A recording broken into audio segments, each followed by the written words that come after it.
the door, Fabian. Okay.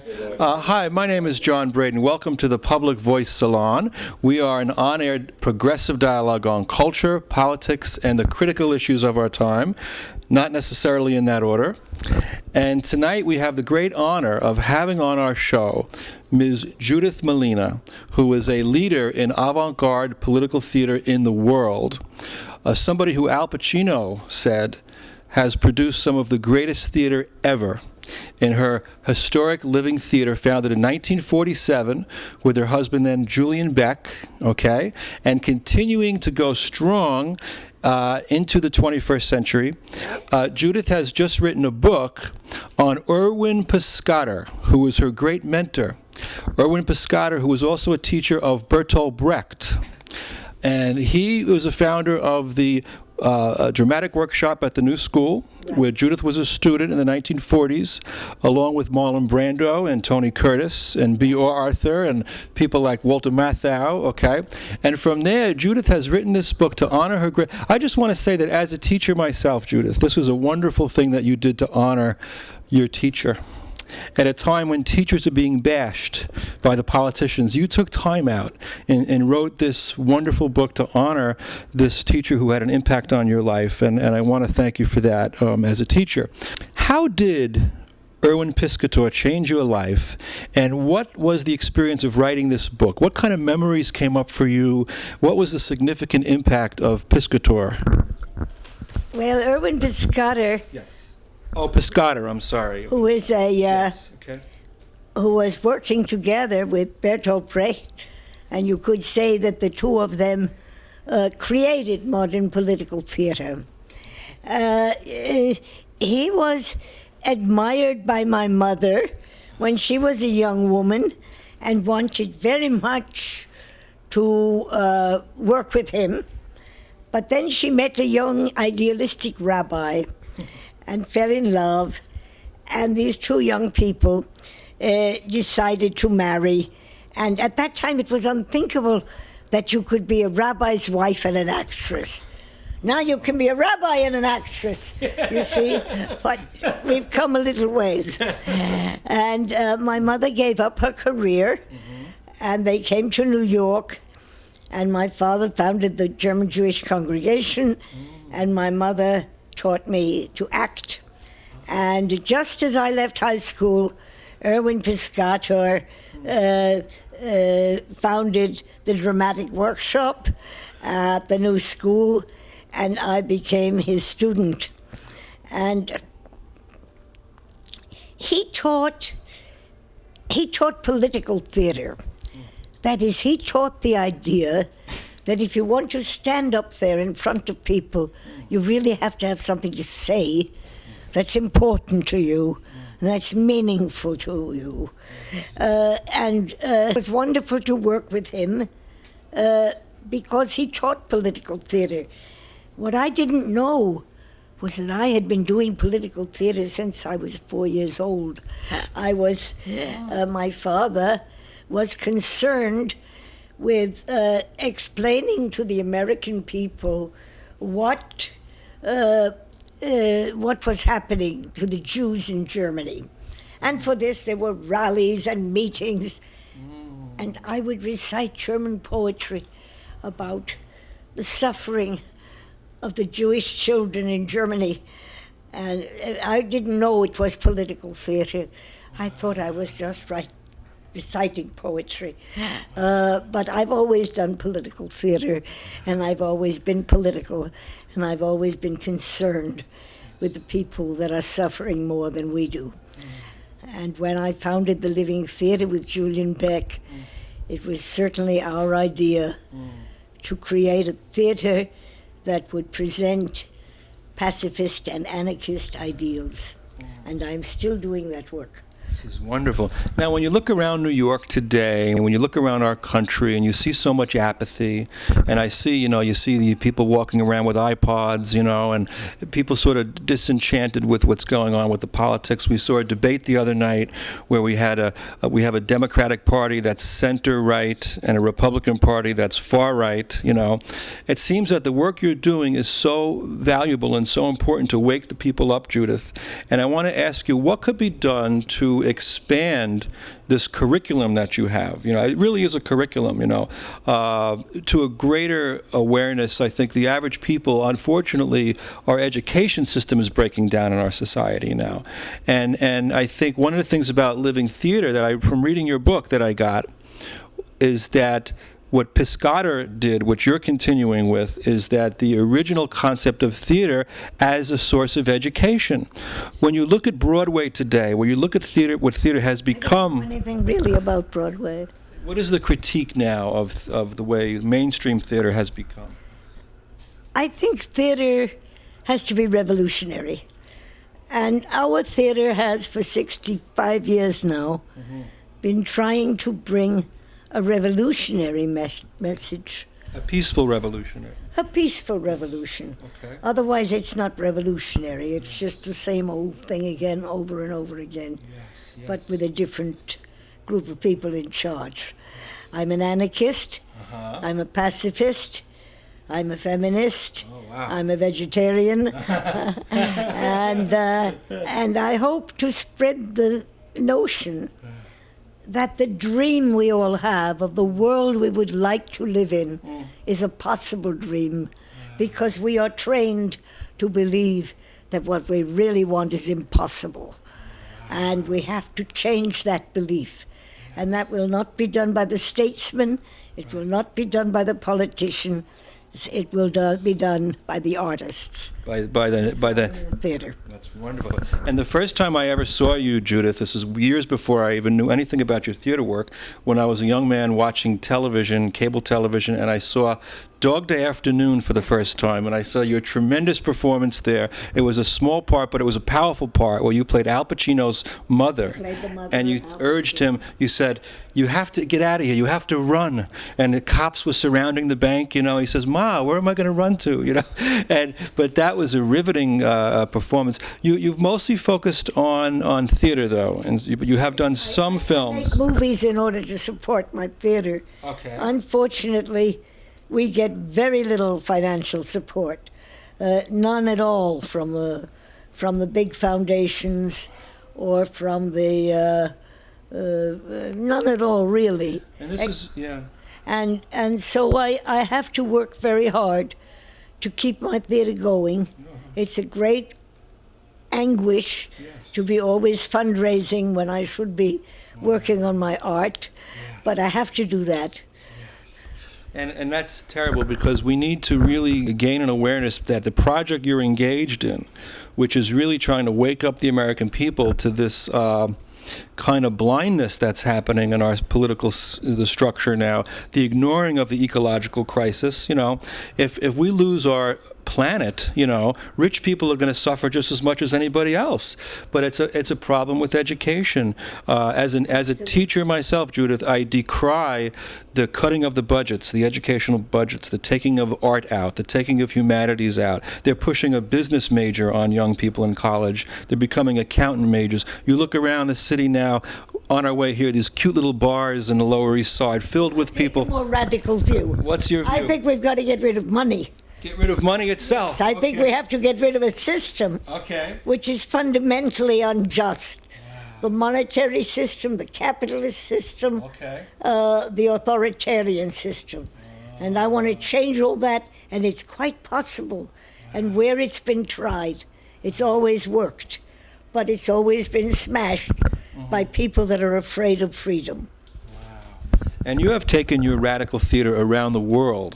Yes. You have gone to Europe, you have gone to Brazil, you actually got arrested in Brazil for a couple of months. You were held in prison there with your husband, with Julian.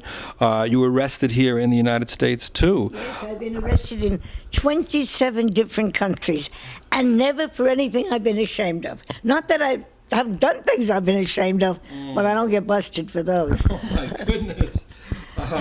The radical play where you took your where the people took their clothes off, and were reciting all of the these things that are taboos in our society, including nudity, and this was something in the '60s where nowadays, people take their clothes off in plays, and it's no big deal. You were a forerunner of that. In the same way, I believe, if I'm not mistaken, that you were also a forerunner of Off-Broadway itself. Yes. Now, one of the places that We has... didn't have Off-Broadway. We had Broadway, and we had art theater. We didn't have any off-Broadway theater yet. No, at the time, wow. What about places like La Mama and Judson Church? Were they also working together? Came later. They came later, okay, because you were founded in... Yes, and they were very important and continue to be very important. But you had that connection with Piscator. And one of the things about the connection with Piscator is that Piscator always wanted to reach out to the audience. He wanted to connect with the audience. And in a way, he sort of differed from Stanislavski, who said you got to go into yourself and you got to be naturalistic and all this. And Piscator said, no, you want to engage with the audience, but he never fully engaged the audience. He sort of glanced at them and made eye contact. He was a little afraid, and you were not afraid. You took that ball and ran with it. How did that work? Finally, Yes. after 64 years, last year, I did a play called History of the World, in which the entire audience performed the entire play from beginning to end with us. And it was very successful. It even got a good review in the Times. And even the Times reviewer performed the whole play with us. Performer in the play. Now, when you get you can't get more mainstream than the Gray Later, the New York Times, and so would you see that is possibly a shift now, that even, in terms of an appreciation? I don't know if they really understood yet, but it's, as you say, and I agree with you, it's a process of education, and it's going to be a process.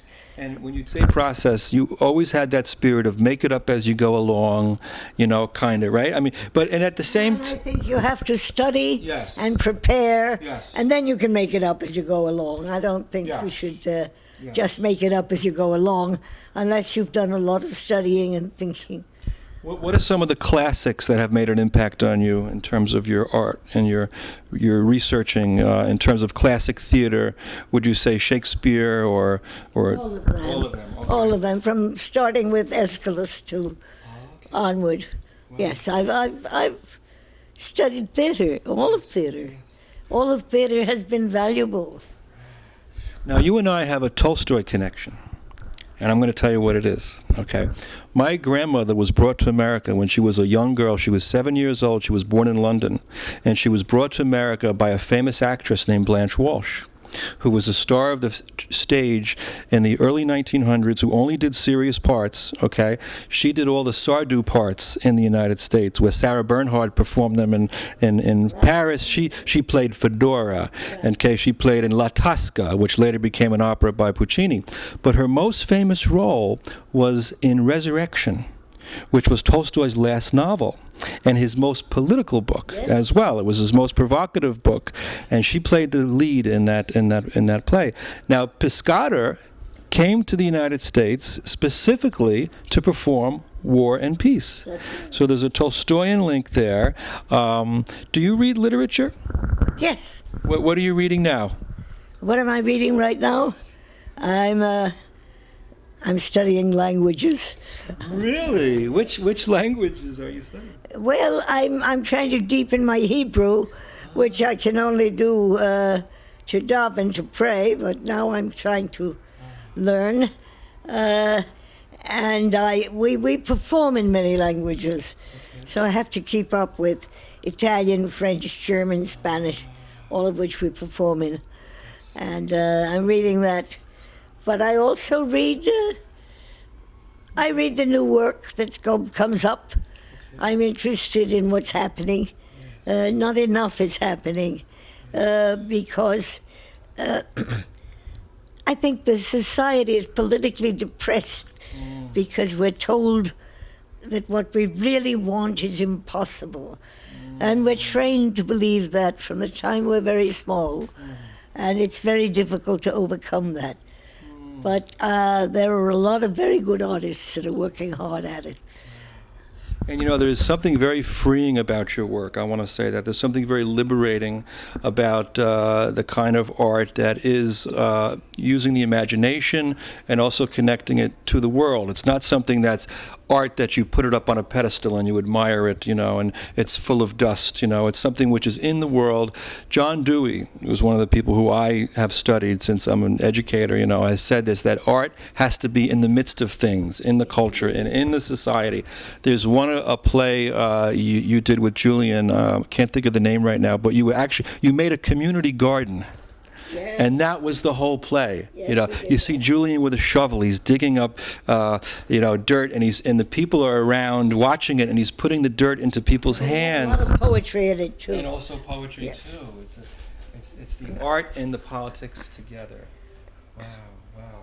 Well, it's just I wish more people knew about this. I really wish it would come out. It's kind of like a New York intellectual thing, maybe, or it's kind of like.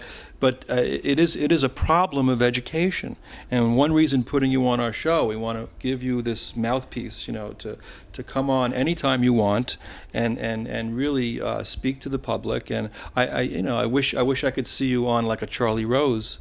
That anybody watching this, please call Charlie Rose and say this is the woman who needs to be on.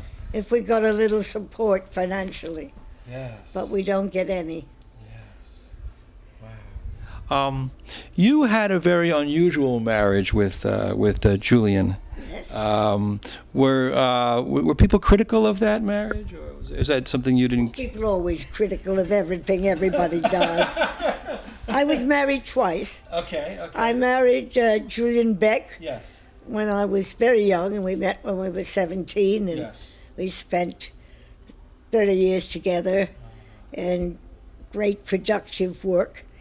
And then Hanan Reznikov was my second husband, and he was part of our family. He was part of our threesome sexually. Oh, wow. And when Julian died, Hanan married me and took over the theater, and he helped to put it into this space now, where they're trying to kick us out because we can't pay the rent. And I'm suffering now because I can't pay the rent.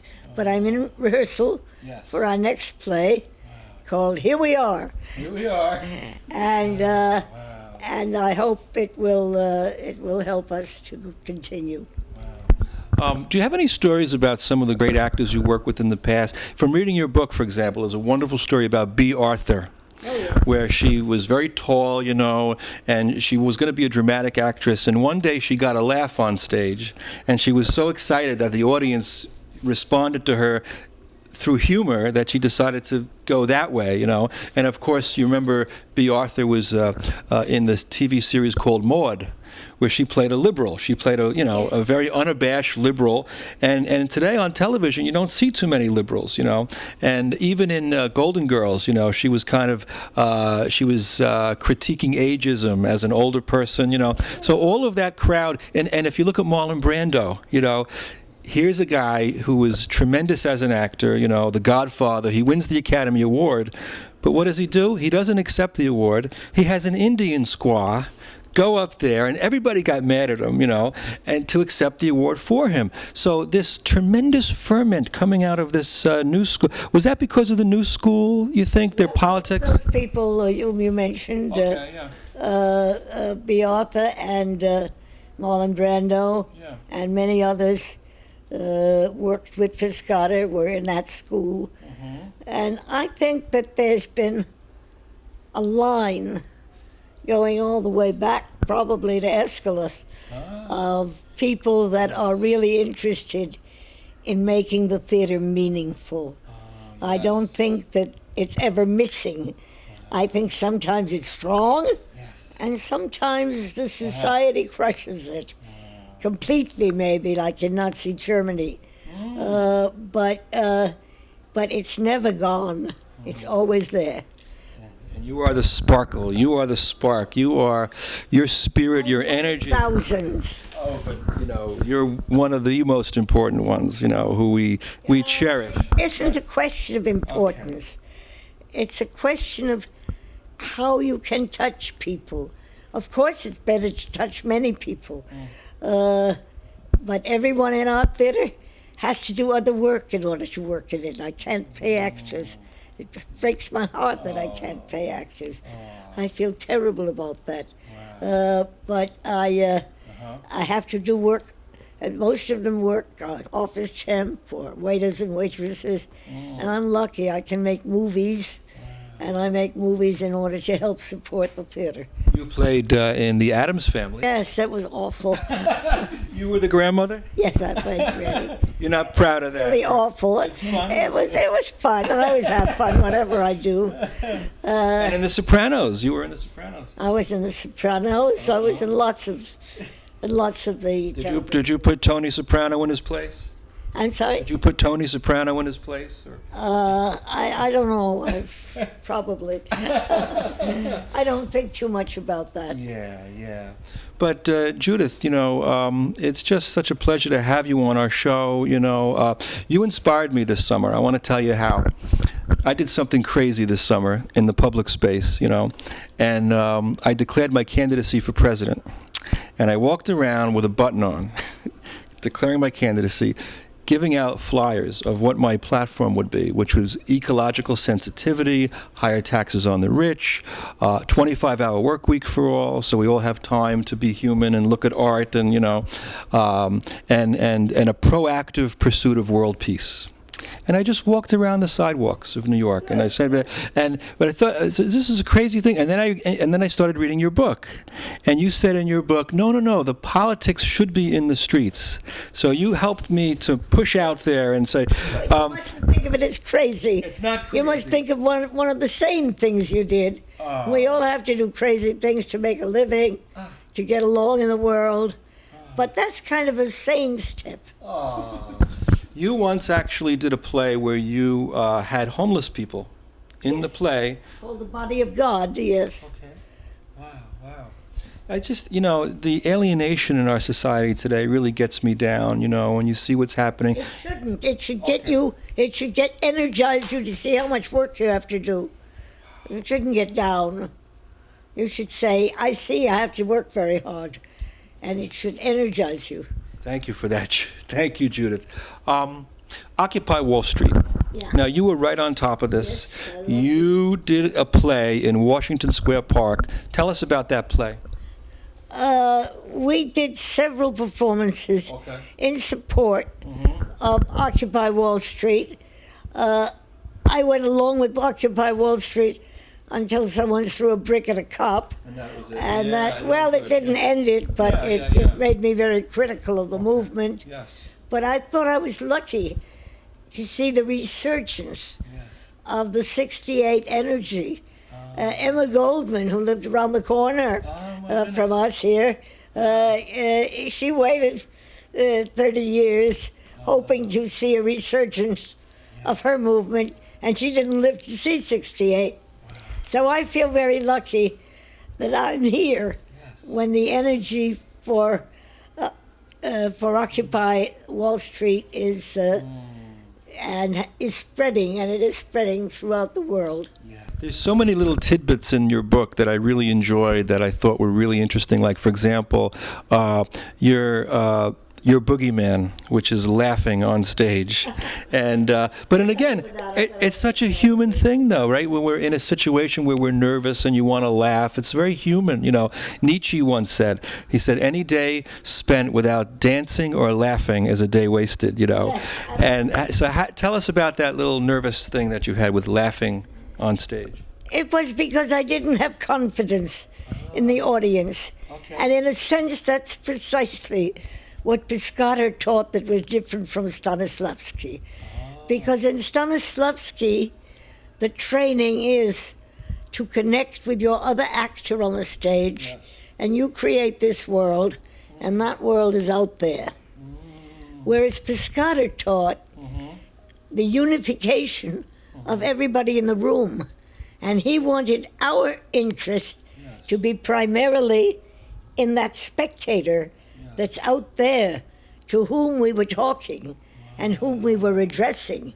And so many actors are taught not to include the spectator. And for 60 years, in every play, I've found different ways to include the spectator until, as I told you, finally I have everybody working together. And I will in the next play, too. So come see the next play. Yes. And there was also a play where, toward the end of the play, the actors addressed the audience and began to get like dialogic with them. That we always do. That's part of the process. Part of Do people in the audience get uncomfortable? Some of them? A lot of people are uncomfortable a lot of the time. Our point is not to make them comfortable. Right. Our point is to energize them to make revolution. In a world in which there is injustice and then there is poverty, I think the escapism of theater is probably just doing the opposite. You know, like the Romans said, bread and circuses. When you look at all the folks on Broadway and you look at how Broadway has become this suburban mall, you know, putting people to sleep, you know. And I think a lot of people are bored with this theater. This is my theory, I'm going to say this, that a lot of people are bored with the films that are coming out today, with the art that's coming out today. And, you know, how can we get a bigger venue for the kind of, I think if more people were exposed to your work, Judith, you could change more people's lives, you know. I'm really not very interested in comparisons between art and commercial theater or between art and movies. I don't go to the movies, and I haven't been to a Broadway play in 30 years. It just isn't something that interests me. And I think that what the artists should concentrate on is what they want to say and how they can say it in such a way as to move people, to change people, to make the world more revolutionary. And not like you always worrying about that it isn't revolutionary. Right. Of course it isn't. Yeah. But that gives us work to do. Wonderful. Wow. Judith, I really appreciate you spending some moments with us today. Always feel free to come back. And just to tell the American public that this is a heroic person. I wrote a book called My Life as a Novel, and the subtitle is Manifesto on the Activist as Hero and Other Ways to Not Be Bored. Now, I'm going to self-publish this book later this year, but I did get chapter 1 of it published in Evergreen Review, which was put out by Barney Rossett. And now we have a Barney Rossett connection because Grove Press also published the essays of Artaud. How do you say Artaud? He was French. He wrote these essays Artaud. And these are the essays which formed the kind of a foundation, I think, the critical foundation for the living theater. Well, I certainly learned a lot from Artaud. Yes. But Barney published our work all the time. Yes. Oh. And is a very important person in furthering the extending of art into life. You know, you look around this beautiful apartment and you could feel the artistic energy and the creative spirit. And there's a picture of Erwin Piscator over there. Over there, there's a picture of you and Julian. Do you ever often think about Julian? And I don't think there's a second in my life where I don't think about Julian. Oh, my goodness. He's with me all the time. And Julian was a great abstract expressionist painter, and so did he bring that sensibility into the living theater when he came? He stopped painting. And now, in order to support this theater, I have had to sell all his paintings, except the few that are on the walls here. Everything, I had to sell that. Well, it's just a joy to have you on our show, Judith, and I will continue to talk about the living theater and wish you well and continued work. And if you have any final thoughts you want to say to our audience and to the American people. If any of these ideas interest you, come see our new play. Okay. Here we are. And maybe we'll talk about that play when it opens in January, on January 6th. Yes. I'm rehearsing it now with a wonderful company. I've got a wonderful company. Wow. They're working very hard. When you say talk about, I love this because central to my pedagogy as a teacher is conversation.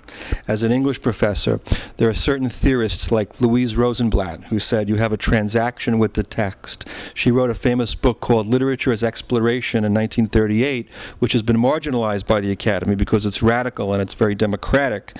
Central to your ethos has been this spirit of exploration, and also through conversation. I created a cultural dialogue circle that meets in New York City. We meet at cafes to discuss art and politics and culture. You're always welcome to that. In fact, at one of our recent meetings, a woman named Karen Malpede came. And then I realized that she's a friend of yours that you knew. She was here last night. Oh, my goodness. And Karen is with Theater for the New City, which is another bastion of avant-garde culture. Yes. Karen is married to George Bartenieff, who was in a play that I did at the Theater for the New City with her and with George. And now George is doing a play here. You should come see. It's a wonderful play. Was Tony Curtis in that play, too? No. Oh, he wasn't? Okay. No, he wasn't. Did you know Tony Curtis? Yes, of course, he was at the dramatic workshop. Bernie Schwartz was. Bernie Schwartz, yes. Yeah. He never went into a radical direction, though. Not really. No, but he spoke very beautifully in his biography about the importance of Piscator. Oh, that's very nice. Wow. Well, Judith, again, it's hard to say stop this discussion because we're going to have you on all day, you know, and what you have to say. We want to come back, and we thank you again for opening up your lovely home in the Lower East Side of Manhattan. Again, a place of very radical politics. Historically, there's a statue of Lenin, actually, on a building on Houston Street. Okay, there's these high-end condos, believe it or not. It's called Red Square, and up on the top of the roof, my wife said to me, "Who's that?" She never saw it. I said, "That's Vladimir Lenin, you know," and I think he's pointing to your house as well now. But again, there's the spirit of radical politics, and we have to keep it alive as the gentrification process continues. Like you said, you've given me hope, Judith, to see these problems as opportunities, to not give up hope. The fact that Occupy Wall Street has taken place, the fact that you're still doing your wonderful work to do. Let's continue our work, and thank you for being on our show today. Thank you for talking with me. Always a pleasure. Thank you. Thank you. Okay. Hello, this is our second part of our TV show, and we are here in our apartment in Hoboken. Today we're gonna try different format. I'm gonna make some questions to John, and I hope you have enjoyed the interview with Judy. I thought it was wonderful, but let's see, John, what do you think? Why you get so inspired to interview Judy? What was the main reason? Okay. Well, the reason I really got excited to interview Judith Malina is that I happen to love theater, you know, and ever since I was a kid, my grandmother used to tell me a story, this amazing story of how she was brought to America by this famous actress named Blanche Walsh, who did very serious parts at the turn of the century. She played in Shakespeare, and she played in a play called Trilby, which was the inspiration for Phantom of the Opera. And her most famous role was in Resurrection, which was Tolstoy's last novel, and she was the star of Resurrection. And it's just an incredible story that my grandmother would tell me. I think this is the first great story I ever heard, was the real-life story of how when she was a young girl living in London and her mom was a chambermaid in a hotel in London, she befriended Blanche Walsh, who would stay there when she would do her tour of England, and she offered my grandmother's mother a chance to be her wardrobe lady back in New York. And so she jumped at the chance, and when they were unpacking the trunk in New York, a picture fell out of a little girl. And Blanche Walsh, this great actress, she said, "Who's this lovely child?" And my grandmother's mother said, "Oh, it's my daughter. I didn't think I could bring her, so I put her in a boarding school." And Blanche Walsh said, "Well, we can't leave your lovely child behind. We'll send for her right away." Wow. And she sent for her first class. She came in. She didn't have to go to Ellis Island. She wound up pulling into a boat in the Hudson River, and a limousine was waiting for her. And she was ushered into this world of theater And Blanche Walsh died young, but my grandmother had about 5 or 6 years with her, and enough to absorb some of that theatrical energy, which she passed that on to me. Not only in the form of this amazing story that she used to tell me of how she came to America, but my grandmother would break into song. You know, if something reminded her of a song from the 1920s, she knew all the songs from the 1920s. She would just start singing, and she loved to tell stories. We would sit at the kitchen table, and she really nurtured my creativity, I would say, my grandmother, you know. Somehow my dad must have picked up on this theatrical bug, I guess, you know. And when my dad was a young man, he was in a play with Warren Beatty. He was actually in a play with Warren Beatty before Beatty became famous. He was in one play, and my dad was in that play with him. And he was also in a play called The Caine Mutiny Court Martial, which Claudia and I just saw yesterday. They revived the Caine Mutiny Court Martial. It was at the 13th Street Repertory Theater, and I got to see the play that was really my dad's biggest part that he ever played. He got rave reviews for this, and the director, whose name was Chester Morris, some of you might know Chester Morris, he was a great actor in the 1930s and 40s. He was Boston Blackie, which is in the movie series that they've been playing on Turner Classics on Saturday morning, and Chester Morris thought my dad was great. He wanted to take him on the road with the show, with the play, and my dad, you know, they just got married, and he decided to, you know, do backstage work, would be more stable as a husband. And so all of these influences as a kid growing up, I got a love for theater. And then when I was at Fordham University, when I was studying English, I took an acting course as an elective. And I learned a lot about, you know, acting through there. And I also took a course in theater. And it was there where I learned about Judith Malina and the Living Theater. And then I said, one of these days, I'd love to interact with this Living Theater. And to think that we had Judith Malina on our show is like a dream come true, you know? Well, that's for sure. She's very accessible. She's a very generous person, and I was helping her, a young guy that he's an actor too, and before we came to the interview, he was telling us how grateful was he of Judy, because she's teaching him all this theatrical stuff. That I think is nice to have somebody that let's say that coach you, someone with a lot of experience, and then the person can get all the knowledge, like Judy was with Piscator. Yes. I think it's the same thing that she's doing with these young people. So moving to another question, Okay. like Well, everybody. can I just say one more thing on that Sure. point. I want to say that, yeah, it's a very good point that Judith is nurturing the next generation, just like she was nurtured by Erwin Piscator. And that's kind of the feeling when you're around Judith, you know, that she's a wonderful teacher. Just the fact that she wrote this book, you know, to honor her great teacher. She took the time and effort. She wrote a book called The Piscator Notebook, in which she actually, the first half of the book is her actual journal that she took when she was attending this dramatic workshop at the New School, which is the place where Marlon Brando came up through and Tony Curtis came up through, B. Arthur, you know, and this was a really formative experience for her, and she captured all that in her notebook, and she publishes it raw, you know, and along with her observations in the second half of the book on what that experience meant. But she really understands the value of teaching, and like you said, she's really giving back to the next generation. Yes. Okay. So moving to another question, so the people who are watching our show, are fans of us, they maybe you know that You actually have fans, you think? I think so. I think we have. Wow. So you know that John was running for president this year. Yes. So I have a question for you, John. Okay. Since you were a presidential candidate this year, Okay. what are your thoughts? Today is October 22nd. So, and today is the last presidential debate. What are your thoughts about this debate between Mitt Romney and President Obama? Wow, well, I have many thoughts. I mean, first of all, my first thought is that they failed to invite the Green Party candidate, Jill Stein. And I think that's a terrible thing. And an independent candidate, you know, so I think that needs to change. I remember when the League of Women Voters was in charge of the debates, they would have third-party candidates like Ross Perot came in, and he was part of the debate with Bill Clinton. He got 19% of the votes that year too, by the way. Okay, so I think that we should give it back to the League of Women Voters. They did a great job with it, I'm also thinking about the fact that I'm going to watch the debate tonight in the home of my friend Keen Berger.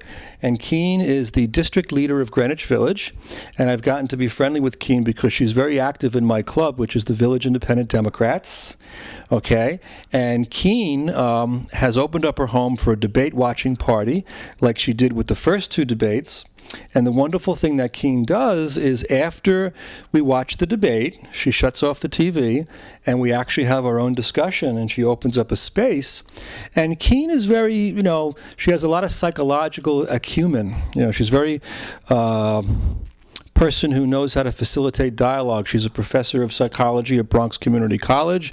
Her textbook is used in many colleges around the country, and she really has a very nurturing presence, and she allows us to voice our thoughts and feelings about the debate. And but one of my thoughts is the fact that Keen's father, whose name was Harold Stassen, actually ran for president more times than anybody.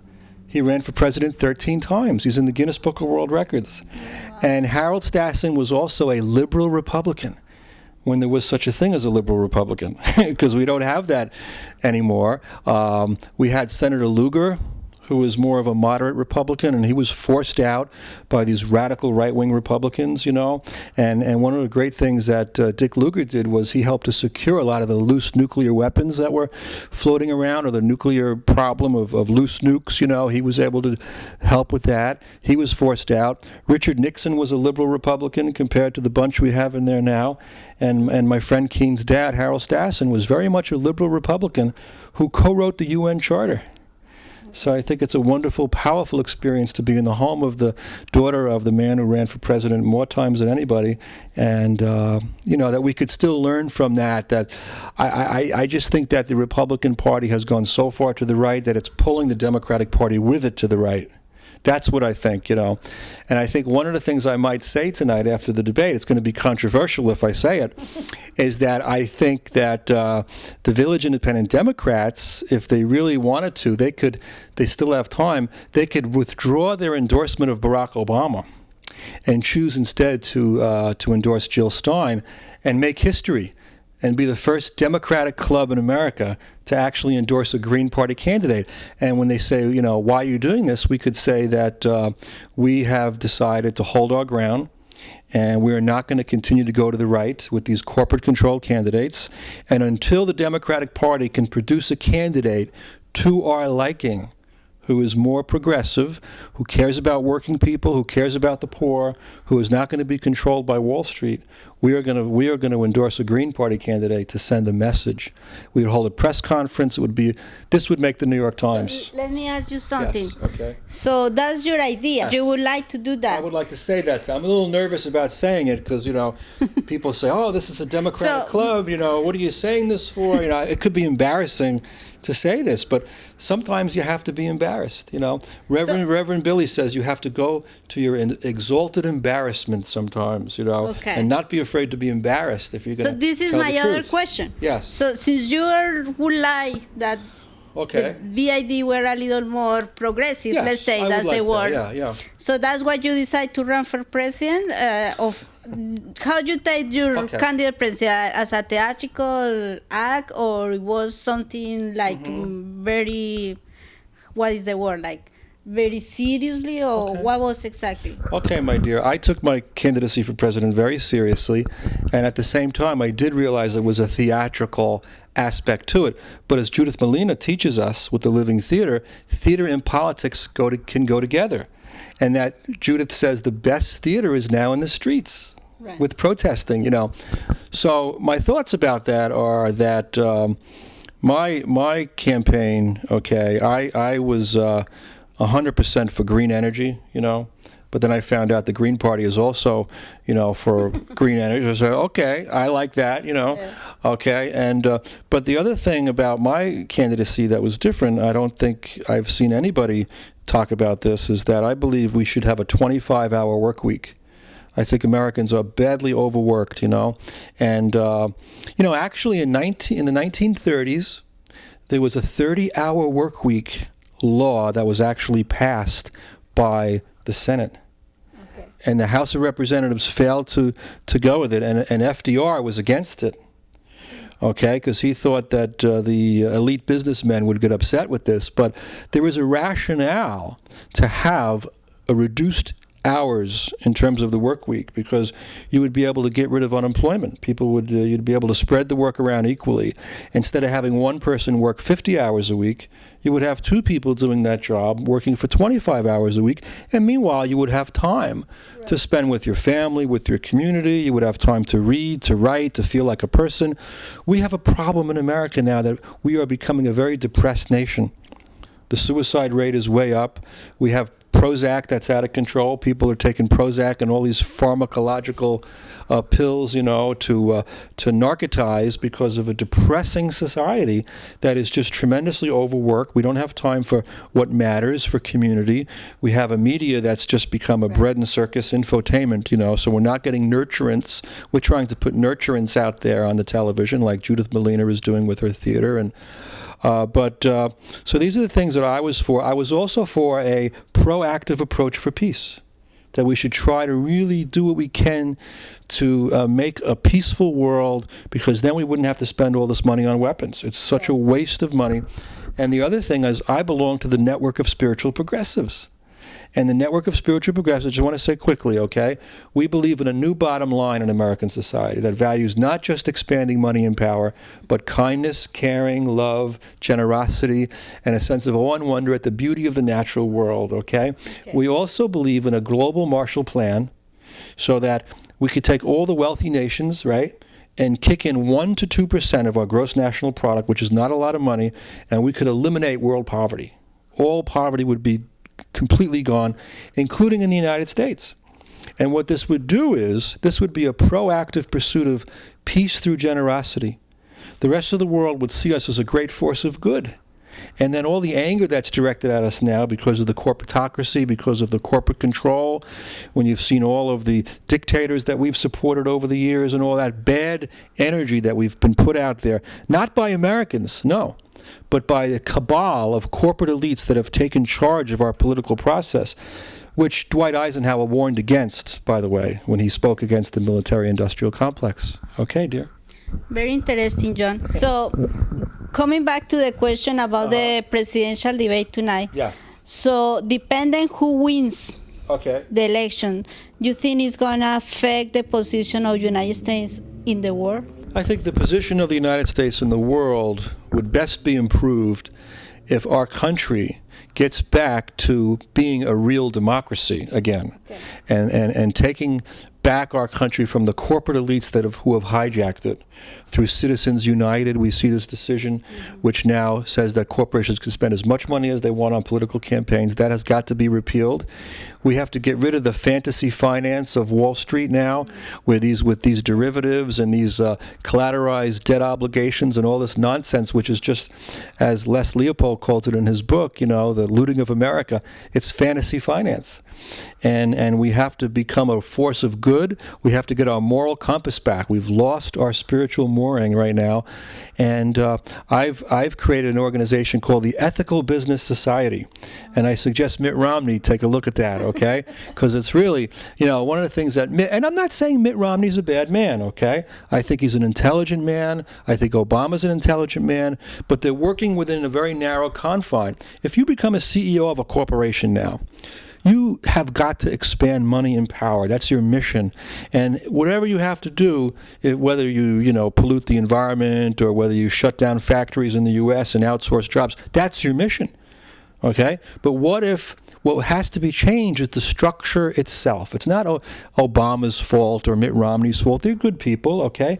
But if there was a spiritual contract with America where you would basically, corporations would not only have to expand money and power, but also care about their communities and care about the workers and care about the people and the planet, then corporations would be judged on how ethical they are. And every 5 years, every corporation that makes over $100 million a year, I'm not talking about mom and pops and small companies, but large corporations would have to have an ordinary jury of citizens, okay, decide whether or not their charter can be renewed. Okay, so you're polluting the environment. Okay, so you're mistreating your workers.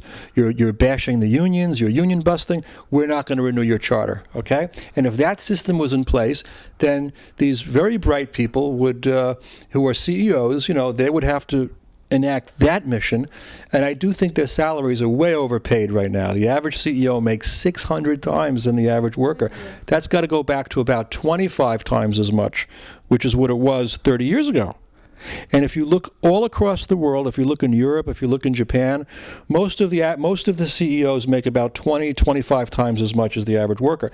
Then you get to the U.S. and it's like, whoa, 600 times as much. How did that happen, We got to get it back to a reasonable level. We need to get money flowing through the economy in the hands of workers, in the hands of the middle class, because then they spend the money, and that's what drives the economy. Right now, nobody's got money. All the money is sitting at the top, okay? Yeah. And they put it in this fantasy finance, which actually causes more problems. Okay, so. Thank you, John. Everybody knows that you're a writer. Yes. Oh, thank you, John. And what I would like to know is, why do you tell us? How are you growing as a writer right now? Thank you for that question, dear. I have a book that I just finished, okay, and it's called The Ethical Sales Agent, all right, and the subtitle is A Transformative Sales Pedagogy to Liberate Corporate Culture and Save America.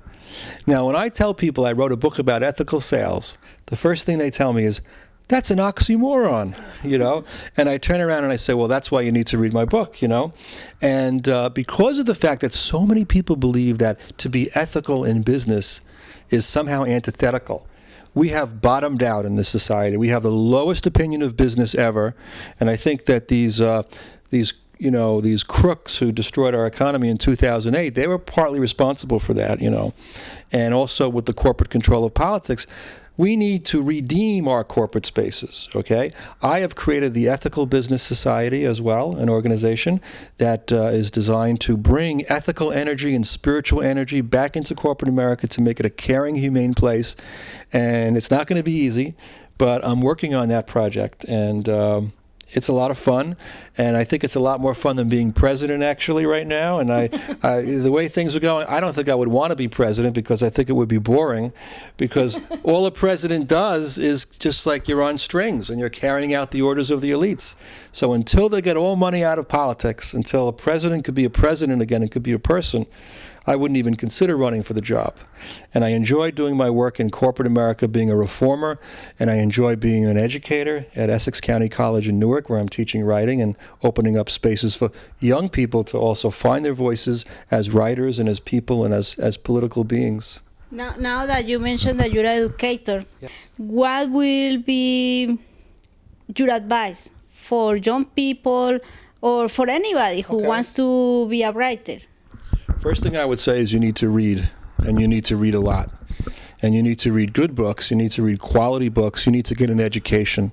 And if you're not getting it in school, which in many cases because the education system has become so debased now, okay, and they're teaching to the tests, and basically the corporations have moved in and taken over the educational systems. These textbook companies are calling the shots, We need to get back to teaching philosophy and humanities and literature and real stuff. And if you're not getting that in school, I tell my students, get it outside of school.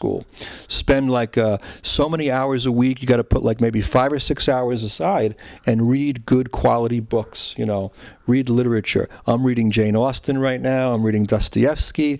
And if I wasn't reading, then I wouldn't be able to write. So, being a reader, and also trust that what you have to say matters. Okay, trust in your own voice.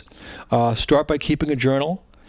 Go and buy a notebook and spend some time in cafes and write your thoughts down and begin to not be afraid to speak out to the world and to write down what you think is your truth, okay? And then submit your work to publications, whether they're online or whether I started out publishing in the local Hoboken Reporter in Hoboken, New Jersey, where we live. And what a joy it was to see my words out there in the paper, okay? And even when I still write for the Reporter, I believe in local papers. I think local papers have a place in our society. And in New York, you have neighborhood papers that will love to have a letter to the editor or an essay, and just get your word out there, you know? And then just keep writing and practicing and get better, and reading and writing, and you'll be fine. And you reach out to me. I'll give you advice anytime. You know, I love to teach. Okay. Thank you, John. It was very nice talking to you tonight. And I hope you guys enjoy our show today with Judith Malina, which we're very thankful to her, and John for the advisors and all the good things we have learned today. So have a good night, and see you next time. Thank you.